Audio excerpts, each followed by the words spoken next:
Hey, what's going on, YouTube? Glad you guys were able to make it with us once again. Roll call. Hey, we got this clip for you guys. Now, I know for a fact that a lot of you already seen this right here or heard about it. Nationwide, Hey, but we gonna go ahead and play the clip. In this country, a man accused of shooting 5 of his neighbors, including a young boy, is now behind bars. Francisco Oropesa was found less than 20 miles from where the shooting occurred. He was hiding under a pile of laundry when police got him. Officials say a call to a tip line led them to him, and that several other arrests have now been made. Janet Shamlian is outside the San Jacinto County Sheriff's Office with more on the story. Janet, good morning to you. Good morning. After 4 days of searching for him, the suspect is in custody here in the county jail this morning. And our authorities are telling us the arrest came very quickly. Within 90 minutes of getting that tip, he was in handcuffs. This is the moment Francisco Oropesa was led away in handcuffs, ending a nationwide manhunt. Authorities say a call to an FBI tip line led them to a home in the nearby town of Cut and Shoot, Texas. U.S. Marshals, FBI, we had a TAC team. They all meandered over there and found that tip to be true. The arrest happened about 16 miles from Cleveland, Texas, where the 38-year-old is accused of going to his neighbor's home and killing 5 people with an AR-style rifle Friday night before fleeing on the run for the last 4 days. He was caught hiding in a closet underneath some laundry. They effectively made the arrest. He is uninjured. Bottom line is, we now have this man in custody. Authorities say the incident happened after the suspect's neighbor asked him to stop shooting his gun in his yard because a baby was sleeping. Wilson Garcia's wife and 9-year-old son were killed. The boy was the youngest of the victims, all from Honduras. Officials say they hope the arrest will give closure to their loved ones. I hope that this will bring them some comfort and they could grieve. And we just got some new information from the Sheriff's Department. They say in addition to the suspect being under arrest, they've arrested several other people who helped him hide. Janet, thank you. All right, here we got it. We got this terrible situation right here. Horrible. So whereas, I mean, these 4 adults and a 9-year-old boy lost their lives, and due to some crazy sucker out here with a gun, and all they was doing was just wanting him to stop so the baby that was inside the house could get some sleep. Right. So, and here we got this whole situation. And this guy wasn't even supposed to be here, bro. He been deported like 4 or 5 times. It did. Really? 4 or 5 times been deported and made his way back. So the first thing I thought when after he did the shooting, he probably went back to Mexico. Because if he could find his way from Mexico to the United States, well, guess what? He can find his way back to Mexico. Yeah. From the United States. And that would have been so hard to really just deport him or probably even find him. What you think, bro?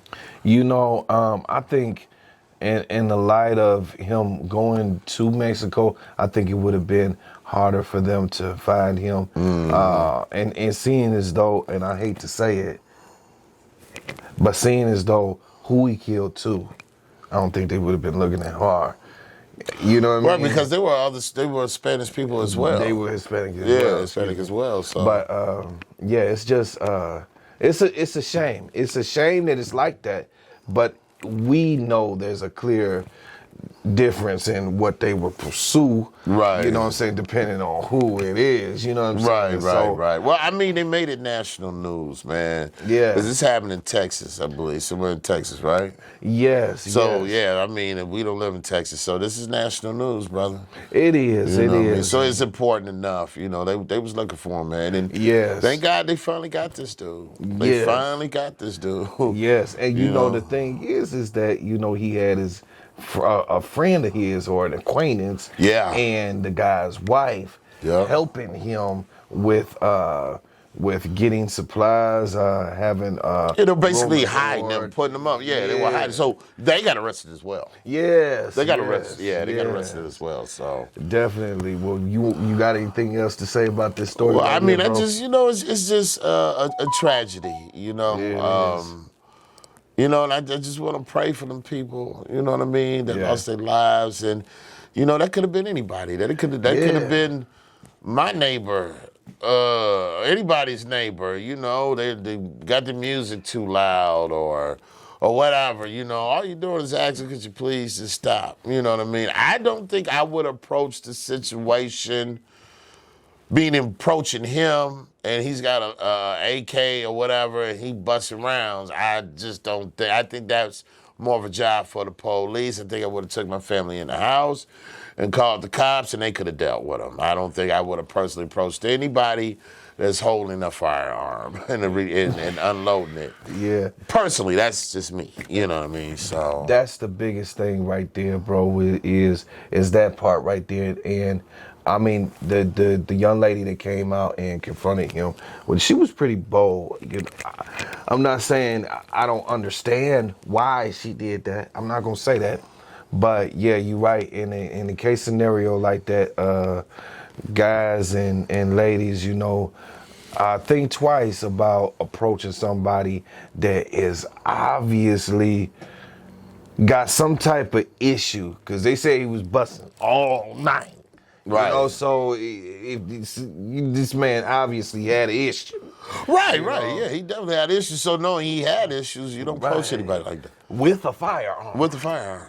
Issues with a firearm. So, Yeah. you know, in that case scenario, you know, just use your better judgment, Yeah. you guys, and you know, find out different ways that you can approach different situations. Well, you just call the local authorities, you know, Yes. and that's what our tax dollars are supposed to be for, serve and protect.